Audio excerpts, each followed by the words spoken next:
Hello, Chiefs Kingdom, and welcome to the Arrowhead Kingdom Chiefs Cast Special Edition. Today, I'm joined talking about the divisional round of the playoffs by Greg Matzek, who is the sports director for WTMJ and ESPN Milwaukee, the sports anchor for Wisconsin's Afternoon News, the WTMJ pregame host for the Brewers and the Bucks, the host of the Packers OT, which is the official post-game show.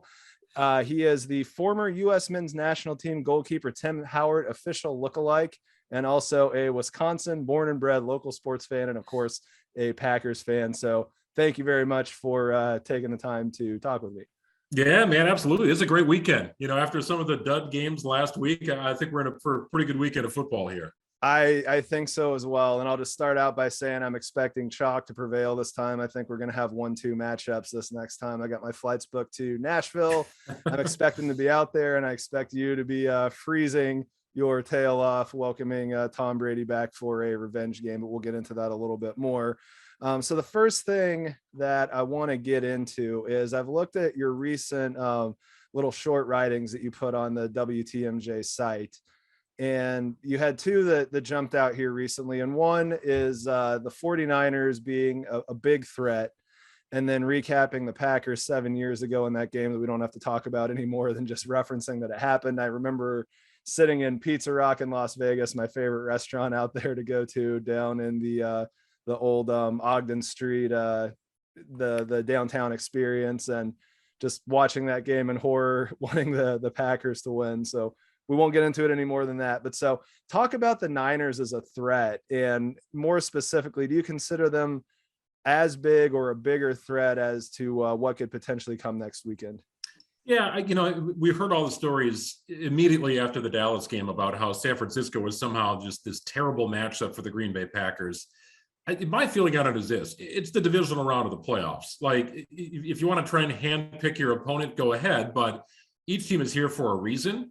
And aside of the Titans and Packers, every team is building a winning streak, right? So they've got confidence going into their next game. The Packers and Titans are just sort of waiting around for their opponent. So what I think the 49ers do well, and why I think it could be an interesting matchup, is they run the ball well and they play defense well. So to me, that travels when you talk about playoff football.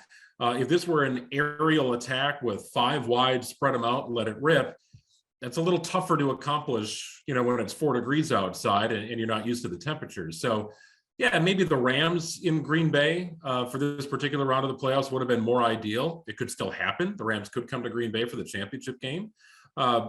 But I still think the Packers are a better team. But what the 49ers do best, they've rounded into that. I don't think this is the same team the Packers saw in week 3, nor do I think the Packers are the same team. Yeah, I think Deebo Samuel had 2 carries for no yards against the Packers in week 3. Well, that has clearly changed, and he's evolved into a really interesting playmaker. But they do a couple of things well that I think can benefit them in weather that they're not accustomed to and in being on the road. Yep. So they're the Big Ten team that's coming into Big Ten country, ready to play the kind of football we have. This isn't your typical Rose Bowl, Pac-12, matchup where you're meshing styles. So they're built for the area that we have here. But the one player who's not built for the area here, in theory, and I throw this up in quotes because the dude's from Illinois, is Jimmy Garoppolo. Apparently, he's never played a football game under 32 degrees. Is that the stat that I heard? Is that college or just pro? I mean, I'm assuming you've heard this, and this is probably something you've been talking about all week. Yeah, there's a couple of different things. Number one, I tend to not overhype the weather thing. Sure. It's a thing. And I noticed today the Niners were practicing at Bayport High School, which is like a high school just in the shadows of Lambeau Field. It's a pretty secluded area, so that's why they picked Bayport. But sure enough, there was Nick Bosa taking a pee on the bleachers off to the side of practice. And there were the Niners fan, running around on the practice field while students were, shooting videos for their TikTok page through the cafeteria windows. So Kyle Shanahan certainly wanted to get his team ready for what the temperatures are going to be like. Obviously, that's not a real test of what the atmosphere is going to be with 80,000 fans. But about Garoppolo, I just don't think he's that good of a quarterback. Beyond not playing in sub 40 degree weather, I cannot wrap my arms around the idea that Jimmy Garoppolo could come into Lambeau Field and beat Aaron Rodgers. Now, that was the one thought I had in my mind when the Packers went to San Francisco in 2019. Mm-hmm. The difference there was that the Niners were a better team. They were just flat out a better team. The Packers had no shot at that. So I couldn't buy into the argument that Aaron Rodgers is he's Aaron Rodgers, right? And that's Jimmy Garoppolo. Jimmy Garoppolo passed the ball fewer than 10 times that game. It was all about the run game. I don't think you're going to have that luxury this year at Lambeau Field. The Packers are the better team, in my opinion. The 49ers have some balance. I get that. But I really like what the Packers have built so far this season, and kind of a continuation of last season. But Jimmy Garoppolo showed, if you're going to put it in his hands late in a tight game, good luck with that, right? I mean, he almost coughed that game up against Dallas. That should have been a blowout win, but they couldn't execute in the red zone. They settled for field goals. And when they had the chance to put the ball away, he snapped the ball too quick and cost his team 5 yards on that quarterback sneak. And then he threw a pick that allowed Dallas back into the ball game. So if you're going to put it in his hands, that's a problem if you're the Niners. Yeah, I agree with that. And that was going to be the next place that I went. I don't think the 49ers went out and beat the Cowboys as much as the Cowboys beat themselves. I mean, the Niners didn't force 14 penalties. You can maybe say they forced a few, but the Cowboys didn't execute very well. And I mean, don't even get me started on the end of that game. That was just horrific. PTSD for Packers fans as to why they're glad. Classic Mike McCarthy's right? gone, you know, I mean, poor clock management and poor use of timeouts and all that. Yeah. Yeah. I mean, no one of my favorite internet memes that I've ever seen is the Impractical Jokers guys. And it shows them where they're doing the whole thing like you're talking in somebody's ear. And it's like, hey, Dak, go ahead and run the ball on a quarterback sneak with no timeouts left in 14 seconds. It'll be hysterical. And it just shows them laughing, you know, and that seemed accurate. That's the only possible explanation as to why you would do that. And I just thought it was ridiculous that they go into the post-game conference and double down on not only that decision, but how good it was that fans were throwing stuff on the field. It's like, man, right. you guys are just clueless. I mean, just bad clueless. Look. Yeah, just really, really horrible look. So the Packers do have some reinforcements coming back. And so from what I've seen, Zadarius Smith and Whitney Mercilus are for sure coming back. And there's a potential that David Bakhtiari is coming back. I know that you are way closer to this team than I am. So what kind of playing are we going to see from the pass rushers? And is there really a chance that Aaron Rodgers gets his left tackle back? Yeah, this is interesting. So I think you have to look at it on an individual basis. And I would add cornerback Jair Alexander to that list as well. So he's been out since, the first quarter of the season. He got injured against Pittsburgh, tackling Najee Harris, and has been out with a shoulder injury. So I'd asked Matt LaFleur throughout the week, like, how do you test it? How do you test a shoulder injury when you don't tackle at practice? How do you know he's ready to go aside of just believing in your timeline? And he said that basically is what they're going off of. But they did have the pads on Alexander throughout the practice week. They did put the pads on this week, which I think was important. And they talked about, knocking into sleds and doing things like that to try and, just sort of see where he's at. But with Alexander, I can envision, sort of an incremental approach with him. Or maybe you line him up in the slot, or maybe you don't put him on the number one. Maybe you just sort of get his feet wet. He hasn't played since week 4. You could probably do that with Zadarius Smith as well. He's a great pass rusher. He's not great against the run. And if the Niners are going to run the ball as much as I think they will, maybe it's best if he is more of a situational guy. You can do that with a pass rusher. It gets tricky with a left tackle, right? I mean, the best offensive lines are cohesive offensive lines. And I know Bakhtiari played 27 snaps against the Lions, and then it was a backup that came in.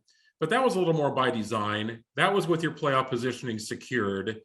And he really didn't have anything to play for against the Lions. I find that less hard to believe that you can have an in and out swap meet on the offensive line. So I don't know what that means for Bakhtiari. I really don't. So I'm a little more 50-50 on him. If he does play, I do think he's gonna go. They're not going to pull him off the field unless they have to. But with Alexander, with Zadarius Smith, and even Whitney Mercilus, who I'm shocked is even back after tearing his bicep tendon. This is crazy. Yeah. You can be situational with them.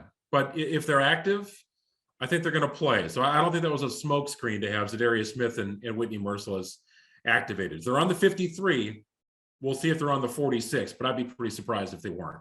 Yeah. So, I mean, it sounds like you think Jair Alexander is the least risky one. So just don't try and put a shoulder on Elijah Mitchell, which you should be able to hide that from a cornerback and situational pass rushing. So Bakhtiari is the biggest risk, but probably the biggest upside, correct?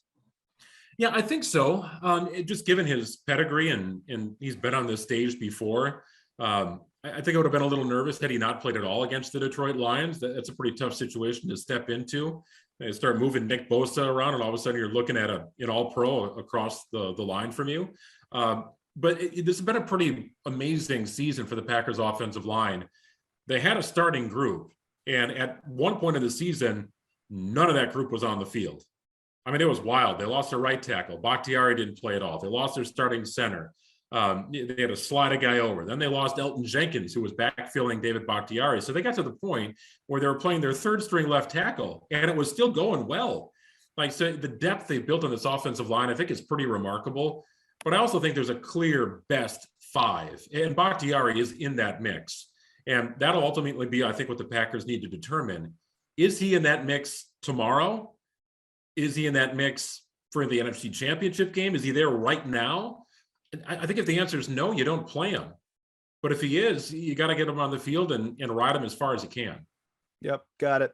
And then I think we can't really get past talking about Aaron Rodgers, and this kind of plays into the changes in the testing protocol the NFL had. So they announced that they aren't going to be testing unvaccinated players every single day.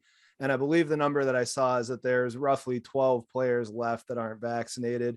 His 90-day exemption, because he was tested positive the Wednesday before the Kansas City game, which would be November 3rd. Am I correct, at least in the range? Okay. So essentially, he's got the 90-day window that would end right after the championship game. So are you hearing that he's going to keep himself locked up? Is he going to keep himself clean? I mean, I think it's obviously clear he's not going to be getting the vaccine.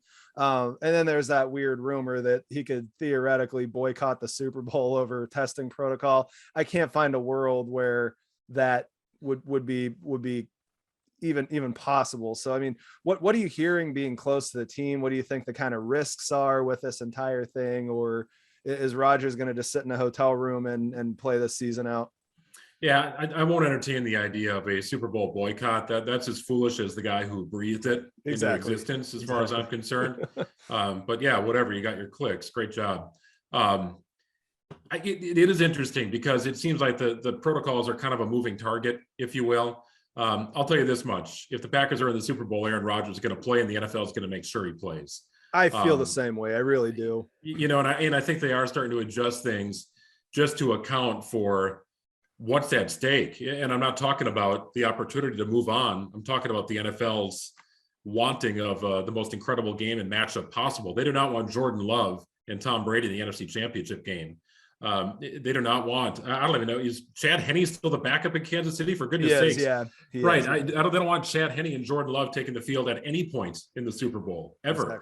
Exactly. So I feel like the NFL is they're going to work things to make it work for them. But the idea that Aaron Rodgers would somehow sit out the Super Bowl because of testing protocols, I think, is ridiculous. Yeah, exactly. Now, all the sports leagues seem like they're pretty dead set on avoiding any kind of nuclear option like that, aside from Rodgers coming down with a major sickness and not being able to play, which I think is completely out of the realm of possibility. So keys to victory, and I want to put this into a spin of Sunday morning.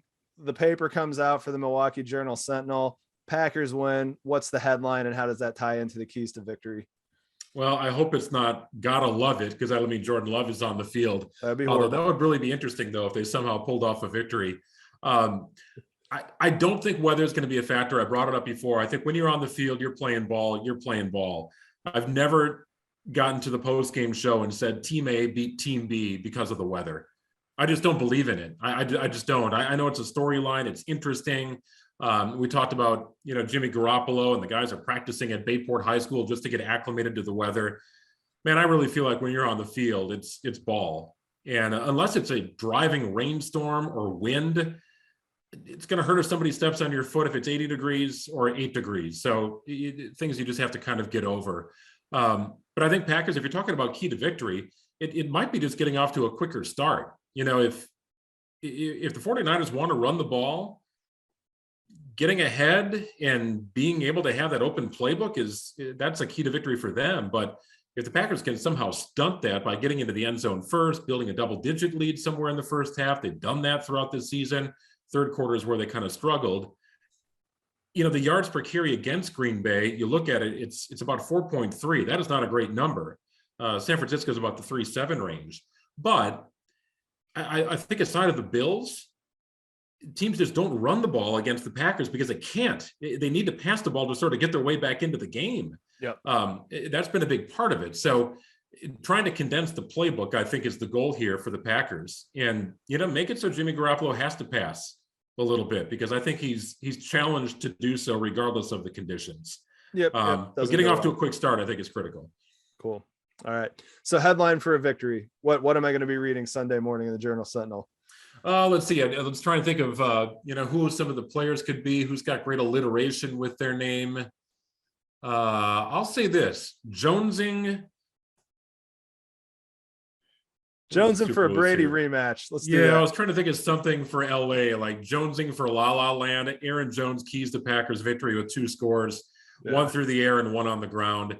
I know it's been a little more split between Jones and Dillon out of the backfield, but Aaron Jones is still kind of a difference maker to me. And if Davante Adams is somehow neutralized, which the Buccaneers did a pretty good job of last year, you might be able to get Alan Lazard involved a little bit. Randall Cobb is healthy and back, but I think really your next best playmaker aside of, Aaron Rodgers and Davante Adams is Aaron Jones. So Jonesing for La La Land. Aaron Jones paves the way to a Packers win. I like that. And I got to say, as bad of a pick as Jordan Love looks like and all the churn that's created, AJ Dillon looks equally good. I mean, he's been a great complimentary back, and that 1-2 punch that the Packers backfield has been pretty impressive to watch. Right, and don't forget Elton Jenkins was the offensive lineman drafted in the second round of that draft as well. Yeah. And he was a plug-and-play Pro Bowler as a rookie. He played all 5 positions on the offensive line. That is incredible.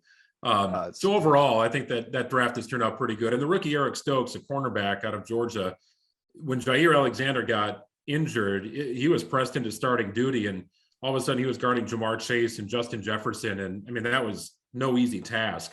And he's held up pretty well. So this Packers secondary, even without Alexander, has turned itself into something pretty interesting. So it's a better team than the Niners saw in 2019. There's no doubt about that. I also think the Packers are better today than they were in week 3. Rasul Douglas has been added. Whitney Merciless has been added, and he's now back with the team. So there's some different complementary pieces, I think, that have helped augment this roster and made it what it is, and that's a 13-win team. Got it. Well, I'm certainly rooting for the Packers. I expect to see them playing next week. Who do you think they're going to be playing, LA or the Bucks? I think they're going to play the Rams, and here's why. I think we talked about matchups, and if you were going to hand pick your matchup, who would you pick out of the hat? I don't think the Buccaneers would have picked the Rams. I think that's a terrible matchup for them, and it really does have to do with the pressure that LA can bring with 4. And if you couple that with all the injuries that they have in the receiving core, ball catchers in Tampa Bay, no Antonio Brown, no Godwin, right? I mean, even Brashard Perryman and Cyril Grayson, if you've ever even heard of that name, were banged up this week. You're down to Gronk and whatever they can conjure up in the running back position.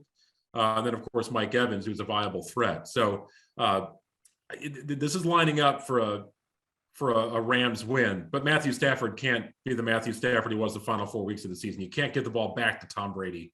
He protects the ball. I think the Rams get enough pressure on Brady to make him uncomfortable and pull off the win. Got it. Good enough. I'm rolling with Brady, but I completely understand all the arguments that you and a lot of others are making about the Rams being able to move on. Last football question. Is this the year we're finally going to get to see this Mahomes Rodgers matchup in the Super Bowl?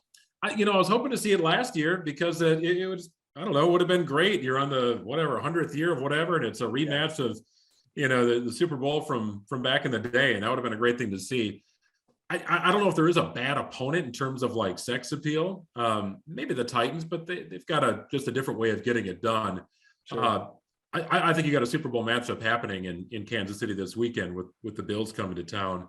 I agree. 2 hot teams, 2 great quarterbacks, true franchise quarterbacks. I feel like the Chiefs defense started to pick things up a little bit after the Packers game. I feel like the offense really caught stride after the Packers game. Correct. If their only miscue was against the Bengals, and that was a close game. The Bills have been a little more Jekyll and Hyde, but you saw their ceiling, I think, last week against the Patriots. And that's frightening, right? If you're a Chiefs fan. So this to me sets up, I'm glad it's got its own kind of day and I can separate it from the Packers games because I'll be on the couch, man, watching like a big fan That's going to be an incredible game. I think winner of that game is your Super Bowl rep for the AFC. Sure. Yeah. And that's nice for me. I get to watch this Packers Niners game without any kind of interruption as well. Nothing going on Saturday. It's great. So, all right. Last thing that we got to get into, I would be remiss if I got on camera with you and didn't just say, how about them Bucks? What do you want to say about the Milwaukee Bucks, the NBA defending champions right now? Yeah, depending on where people are tuning into the podcast, you might be looking at the standings and not watching a lot of games, wondering how did they lose to the Pistons? Sure. How did they lose back-to-back games to the Raptors and the Hornets and double-digit lead blown against the Hawks, against teams that really aren't doing much this season? Well, read between the lines and realize they also blew out the Nets, blew out the Warriors, and really had no trouble with the Grizzlies the other night, one of the hottest teams in the league. So This team knows how to turn it on at the right time. It's about getting through the regular season. They're going to be a juggernaut in the postseason again. I would say that with a couple of teams in the Eastern Conference, it's a pretty deep conference, but there's only a few, I think, real contenders. And the Bucks are certainly in that mix. But in terms of entertainment, man, Bucks games are great to go to, whether you're covering it for the station like I do or just kind of in the stands. But a lot of excitement, a lot of buzz, and of course, the repeat talk is happening. Why wouldn't it? The Bucks fans have a taste of a championship. They want another one. When he got Giannis, he got a shot. Exactly. I completely agree. No, it's been exciting. Those are, I 100% agree with you as just a resident that likes going to sporting events. The Bucks are about as fun as you're going to find on a weeknight. I did make it to one of the NBA Finals games, so that was a total blast. Definitely cheering for those guys. So. Yeah. Well, once again, thank you very much for taking the time out to hang out with me and talk a little bit of playoff football. Yeah, glad we could make it work. He was looking forward to a Chiefs-Packers matchup. And then the next time we do this, I'll be in Los Angeles. So hit me up from out there and I'll give you the sight and scenes of the Super Bowl. I'm not telling you I won't be in Los Angeles. I'm good man. Yeah, I'm already planning on going to Tennessee. I've got all that stuff planned to go out to Tennessee. If for whatever reason the Bengals do pull anything off and the Chiefs are hosting next week, and I'll be in Kansas City. But haven't ruled out a trip to LA. So we'll see how that potentially goes. We might have to grab a brew out in LA at some point. That sounds good, Josh, man. I appreciate it. All right. Hey, take care. You too.